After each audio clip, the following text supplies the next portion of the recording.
Welcome back. Now, the Chancellor, Jeremy Hunt, has played down reports that HS2 may fall short of reaching central London. The Sun newspaper splashed that the line would end at Old Oak Common and not be extended to London Euston as planned. Let's be honest, it's already very, very late and staggeringly over budget. It would just top it all off, wouldn't it, if it didn't actually hit Euston? But the Chancellor has since said that the line will go to central London. I think we need to shed a bit more light on what on earth is going on with HS2, given that we're all paying for it. Joining me now from Euston, ironically, someone's made it there at least, is GB News reporter Paul Hawkins. Paul, great stuff. What's going on? Right now, lots of building work, frankly, behind me. Look, the idea is that in 10 years' time, by 2033, Euston will have a brand new station. All this behind me, a huge brand new station will rise up. There'll be 10 new platforms, 17 high-speed trains an hour. The whole area will be redeveloped. There'll be twice as much capacity for passengers to travel out of the station during peak hours, and it'll also free up the West Coast main line. At least that's the vision, because HS2 will be coming here.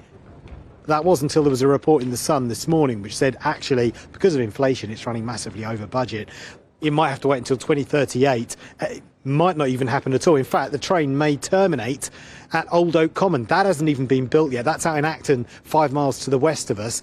And all this will have been for nothing, and that's why people are worried. So it sounded like, Euston, we have a problem, but the Chancellor earlier said no. I don't see any conceivable circumstance in which that would not end up at Euston. And indeed, I prioritised HS2 in the autumn statement. We have not got a good record in this country of delivering complex, expensive infrastructure quickly. But I'm incredibly proud that for the first time in this last decade under a Conservative government, we have shovels in the ground, we are building HS2, and we're going to make it happen. Well, there we go. And we're going to come on to, in a little bit anyway, just the overall staggering cost of this and people right across the country paying the brunt for this. But how's it affected the local area, Paul, where you are? Enormously. The site is huge. It's 60 acres.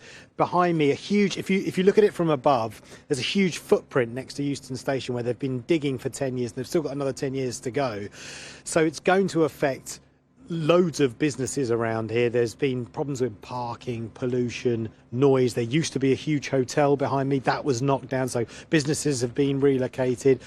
Some people, and to be fair, some people we've spoken to have said, HS2 hasn't been too much of a problem. We have been compensated for it, either financially or in various ways. For example, one resident we spoke to earlier said that they had a special, literally her window is just up here, just backs right onto the site. They said that they'd fitted a ventilation system next to the window, so the dust wouldn't fly in through her window. So HS2 have been making an effort to compensate the local residents and businesses. Nevertheless, just a stone's throw from here, there's a place called Drummond Street, loads of businesses there, lots of energy, a real focal point for the community, lots of trade and footfall there before HS2 started work. And this is the effect that HS2 work has had on these gentlemen's business. Have a look. A decision needs to be made. If it's going to Old Oak Common, then all this work needs to stop, and we can have the freedom of just movement, and the businesses can get on. Yeah. And if it is going to sort of happen in sort of Euston, then that work should be done as quick as. To be honest, our business hasn't really been affected as much because we have the construction workers coming through as well. Oh yeah. Yeah, okay. So that's okay. Living around the area as well, it hasn't. The only problem I'd say is like when they do road closures for parking and all that stuff. And when they do close the roads, to be honest, then our business does get affected a bit.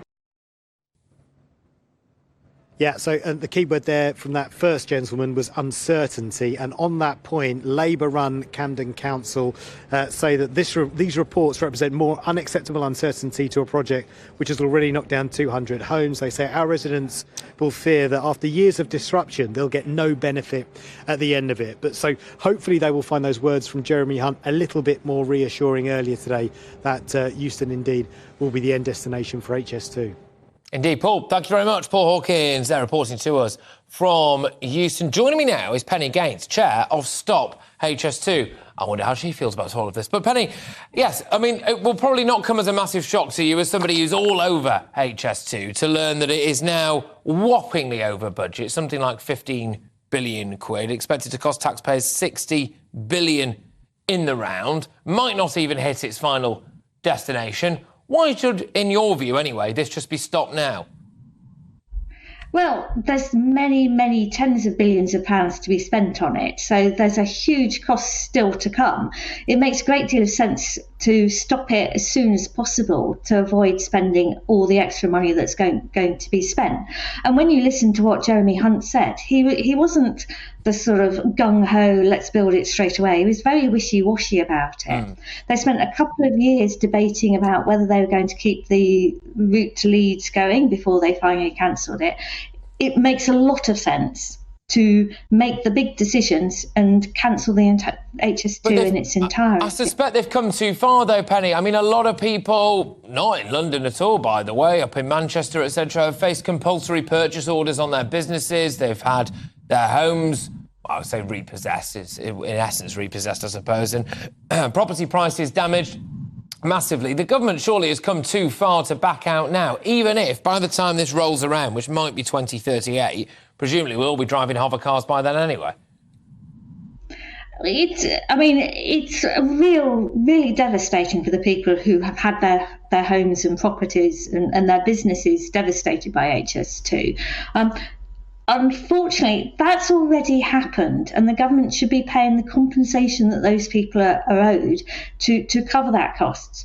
It doesn't matter to some extent whether HS2 goes ahead or not. Those people should have their compensation for the losses they've already had. I understand that, Penny. Just forgive me for asking this, Penny, because I can see on the strapline there in terms of your location, it says Bournemouth, which I'm assuming is correct. Obviously, we're spending a lot of time here talking about it maybe not getting to Euston. We are here, based at GB News now in London. But there will be a lot of people up north who might be desperate to get HS2 because they could maybe then get a slightly higher paid job in London, dare I say it, but still live in a much nicer house somewhere up north. They might be desperate for HS2. Are you, as a southerner, best placed to tell northerners what's good for them?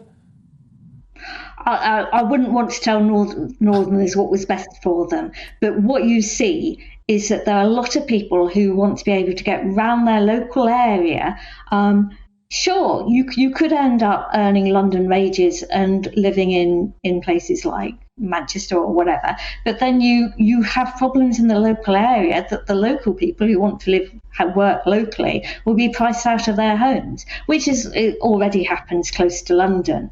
So the idea that somehow getting a better paid job while living in Manchester or whatever, if you had a better paid job in Manchester or Crewe or any of those other places that are close to HS2 or close to the future HS2 stations, it's all about levelling up, isn't it? You want to have the economic activity in the area where people want to live.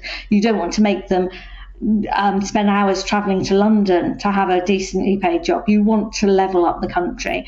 And what's seen elsewhere in other countries is that the economic benefits are sucked to the main centres. Well, just on that, the cost of this, if indeed, it's probably more when than if tops the 60 billion mark, and then there'll be another bump, won't there? And there'll be another bump after that. We're in the middle of a cost of living crisis. We seem to have the money for stuff like this, don't we? We seem to have the money for people as well who are, well, I suppose fighting a war in Ukraine. We're lobbing billions of pounds over there. Fair enough, a lot of people would say. Also, a lot of people might say it's fair enough that we're paying out as much money as we are paying for people coming across the channel, etc. My point here being is we have the money for all of this stuff, but we don't seem to have the money to, public services that are already in existence or giving nurses a pay rise or something. Do you think our priorities are a bit wrong when it comes to public spending? I think there's always lots of calls on the public purse. I think that there are lots of things. You could spend ages arguing about whether you ought to build more hospitals or sort of let in refugees or whatever. But the fact is, with HS2, if you cancelled HS2, you would have a big sum of money that you could look at. You could spend it on building hospitals or schools or houses, national development or houses. Houses is another one. But it opens it up, whereas HS2 has got limited benefits to a limited number of people. Yeah, exactly. Look, Penny, thank you very, very much. Absolute pleasure. Penny Gaines, their chair of Stop HS2, who's just been reacting, shockingly, to HS2.